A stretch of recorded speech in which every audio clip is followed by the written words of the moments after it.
Hello, this is the Happy Families Podcast, another week and a whole lot of episodes to make your family happier. Today, what do genuinely happy couples actually do differently? I'm not talking about fancy date nights in Paris or Sydney or anywhere. I'm not even talking about love letters. According to a bunch of couples therapists that were recently interviewed for a piece in Stylist, the answer is almost always disappointingly unromantic. They run meetings, they schedule check-ins, and they argue on purpose. Today, the weekly rituals that therapists say they see working over and over, and how many of them we actually do. That's next. Stay with us. Hello, it's the Happy Families Podcast. Welcome, and thanks so much for joining us for another week of inspiration to make your family happier. We are Justin and Kylie Coulson, parents of 6 daughters. This is the podcast where you get real parenting solutions every single day. Today, one, to make your family happier. It's about making your relationship with your beloved delightful, absolutely joyful. Kylie, I'm going to hit you up with these. You haven't seen them. You haven't heard them. You don't know where this is going. But I've been perusing a magazine recently, and I thought, wow, the psychotherapists have written the article. They've given us everything we need. Let's discuss. So these are the 5 things that they said the happiest couples do. And how did we go? Let's self-analyze and give everyone else the same opportunity. To self-analyze us? No, themselves. Analyze us. We'll be honest about us, and they can be honest about themselves. The first one, I feel very good about this one, and you will too. They hold a weekly business meeting. Sounds very, very formal, doesn't it? Well, we don't call it a business meeting. We call it our weekly it's couples not much better. Inventory. It's terrible. I can't believe. So basically, this is what they do. They sit down. They have a scheduled session every week where you bring your business head for your family. You sort out the calendar, the money, the mental load, so that the rest of the week is protected for actually, hopefully, running smoothly and enjoying each other and getting it all going. And it's also the antidote to one partner juggling everything resentfully and silently. Essentially, it's an extension of family meetings. In our house, it's the same questions, regardless of whether we're doing it as a couple, as individuals, with individual children, or with our family. It's the same questions. What's going well, what's not, and where do we want to focus this week? What do we want to improve? We have been doing this for years and years and years. In fact, from the start, we've done a variation of this. We're coming up to nearly 3 decades of marriage now. So the therapists are saying this works. I would give it a tick of approval. It beats the once every 15-year logistics conversation in the doorway. Like, why aren't we ever figuring this out? Right? That's the alternative.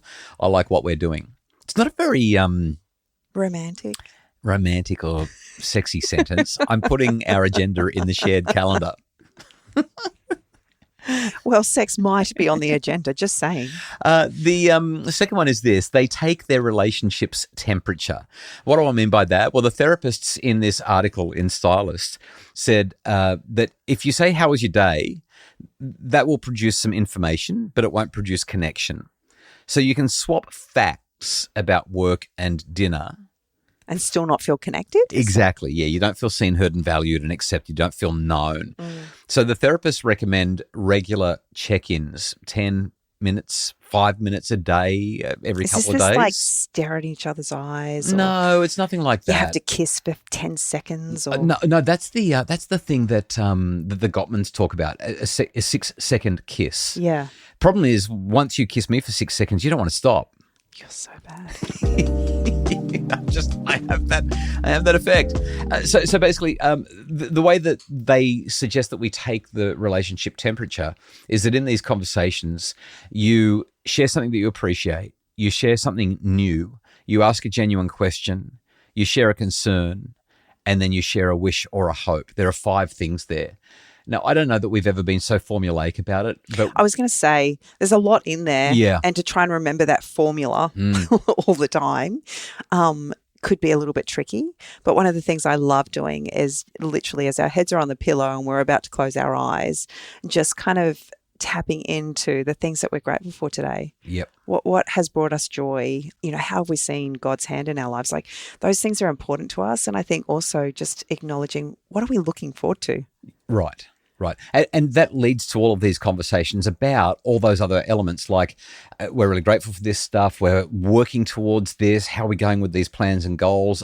Are we still on the same page with this, or do we need to adjust and realign? Should we go in a different direction? Like we're constantly reevaluating. Yeah. And again, without being really formal, what's something that you're really struggling with right now?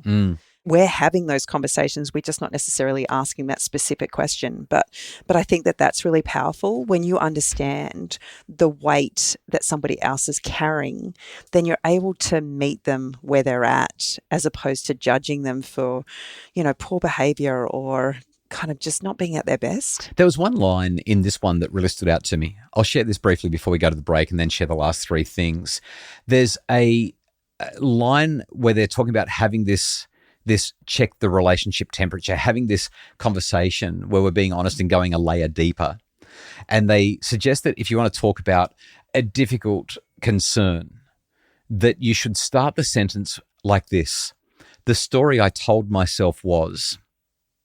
So let's say I walk into the room and you're on your phone. And we've had lots of conversations together about how it feels like we're being ignored. It feels like we're not present when the other one is on the phone. And so we work pretty hard on that. But if I walk into the room and you're on your phone, and I've never said this before, but I love the line. If I were to raise it with you later as we're having this relationship temperature check-in, I could say, honey, I walked into the room and the story I told myself was that you were ignoring all the decisions we've ever made and that I wasn't important to you. And that's a really different conversation to, I walked into the room and I was just so mad because you're on your phone again.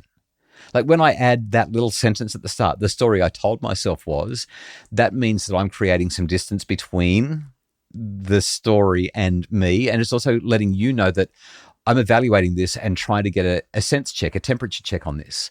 The story I told myself when... Well, you're not attributing blame. Right. You're actually taking accountability for the perception that you chose to take in that moment. And I think that that's powerful. Really powerful. Okay, after the break, three more things to do with arguments and getting that right. Touch and how that can make our relationship stronger. And the anti-date night. Stay with us.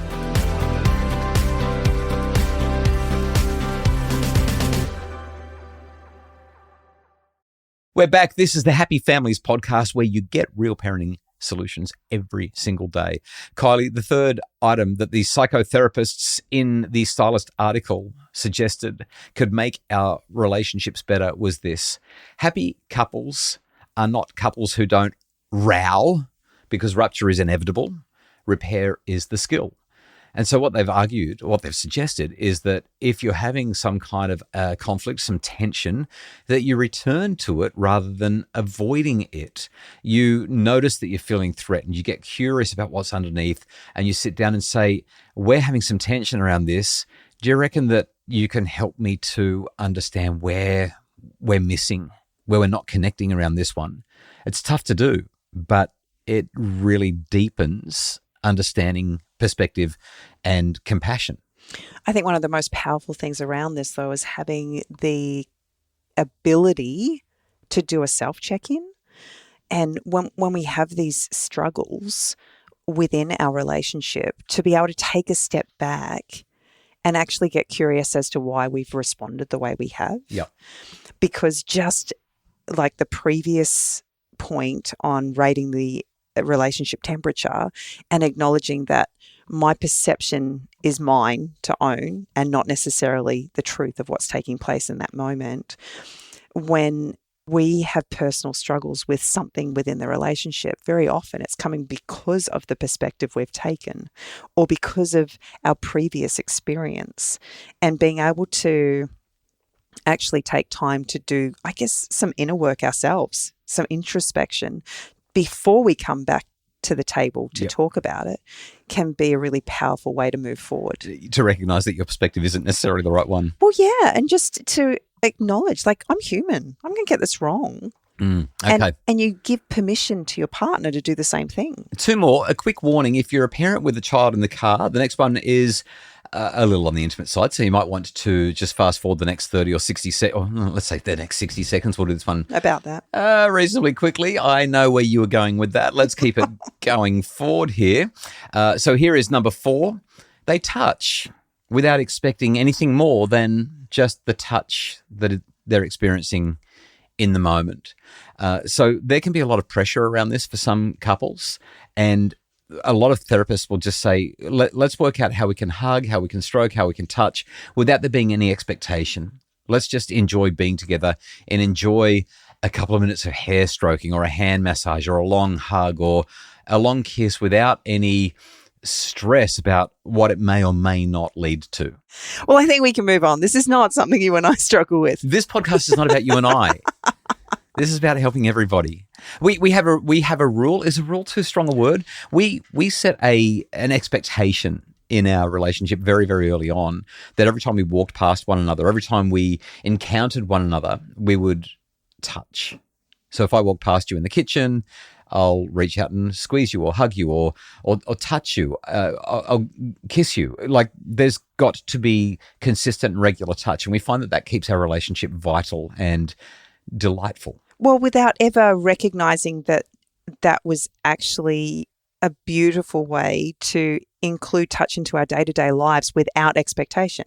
Right. But that's exactly what it's done. It's meant that when you come and give me a kiss, I'm not thinking, oh, not again. Like, it's just, this is a really beautiful moment to connect.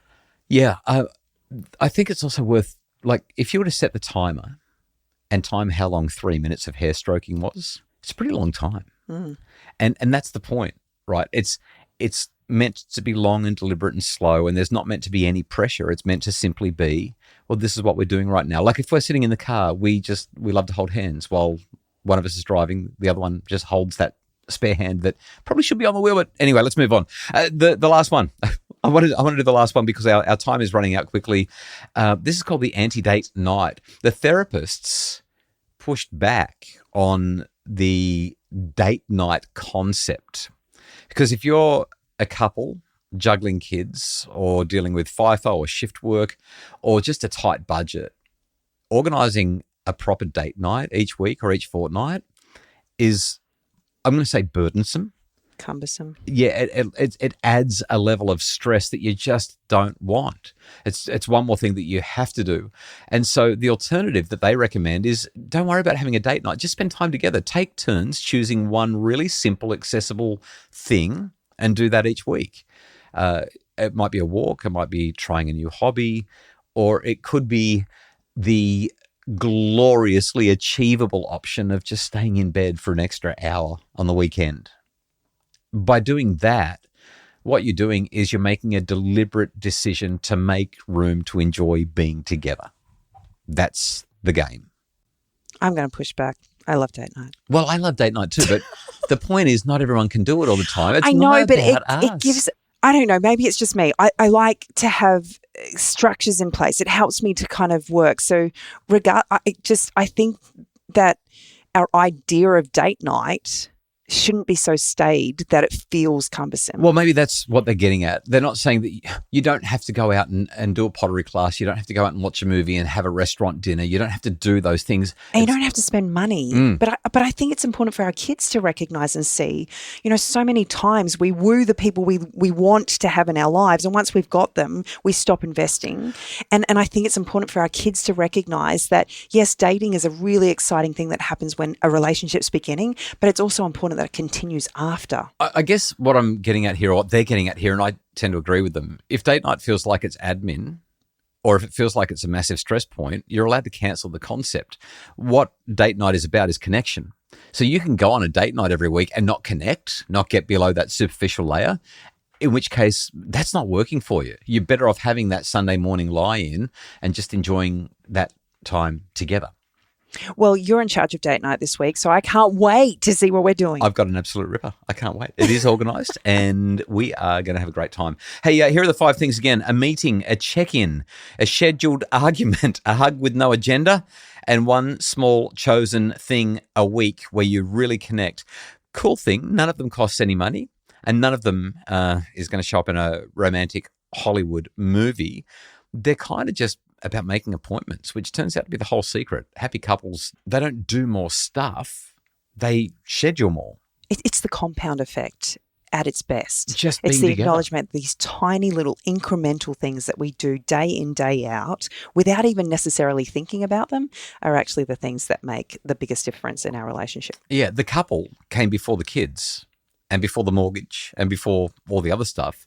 These rituals are regular ways, hopefully weekly ways, of remembering that. That is the Happy Families podcast for today. Later on this week, we talk about kids with their glass half empty attitudes, talking to Michelle Mitchell about her brand new book all about helping kids with friendships, and a doctor's desk about whether new birth order research does show that it matters when you're born. I can't wait for this week's podcasts. Stay with us and we will have a great set of conversations together this week. The Happy Families podcast, sound and audio by Justin Rulon from Bridge Media. Mim Hammonds provides our admin and other support. For more info to make your family happier, visit us at happyfamilies.com.au and we'll talk to you tomorrow.